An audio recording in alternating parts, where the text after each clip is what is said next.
Tá, e aí como é que... Até quando você fez show? Eu fiz até 2019. Parou por causa da pandemia? Eu parei em dezembro, foi meu último show, acho que eu fiz em Porto Alegre, o último show dessa tour, penúltima tour, não, última tour. E aí, em janeiro, eu dei uma pausa, porque eu sempre tentei, tipo, fazer com que as minhas carreiras não atropelassem uma outra, pra eu me dedicar 100%. Então, eu finalizei a tour, tipo, dei uma pausinha na época, né, na minha carreira como cantora. E aí, em janeiro, eu rodei um filme, que foi o Diário de Intercâmbio, que ia pro cinema, mas acabou que veio a pandemia, e aí ele foi pra Netflix. E aí, eu ia terminar o Diário de Intercâmbio e tinha previsão pra voltar com a tour. Só que aí, voltei de Nova York, onde eu rodei o filme. A história toda, uma boa parte da história, né, se passa lá. E aí, quando eu voltei, comecei a preparar o meu segundo original da Netflix, que foi Lully. E aí, tudo parou. 15 dias em casa, pessoal. Tem um negócio estranho aí no mundo. Corta para 2 anos. E aí, nossa, foi um baque. Foi um baque, porque, pensa, a rotina sempre intensa, uma coisa atrás da outra. Eu nunca tinha parado.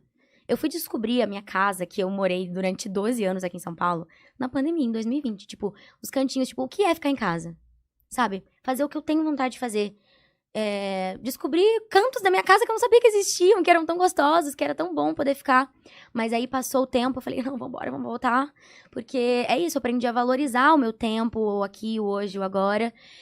Por conta dessas mudanças, tudo, né, foi pra frente.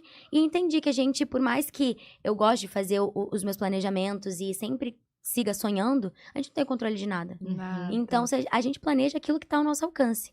E aí, eu saí uma pessoa muito transformada da pandemia. Aí, eu consegui, naquela melhora, né, da pandemia, ainda em 2020, em outubro, rodar o meu filme, que é o segundo original, o Lully.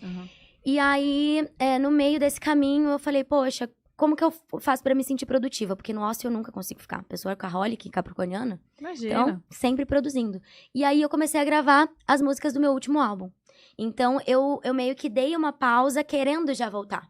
E aí, eu lancei o meu álbum enquanto eu tava fazendo Além da Ilusão. Ou seja, tá sempre em paralelo as carreiras. Entendi. Minha novela também foi adiada devido à pandemia, porque era pra ter acontecido em 2020. E aí, estreou em 2022. E a gente começou a preparar em 2021. Ah, porque eles reprisaram, né, muitas novelas. Exato, na Globo até as inéditas irem ao ar novamente. A primeira inédita foi Além da Ilusão? Além da Ilusão. Na Globo, sim.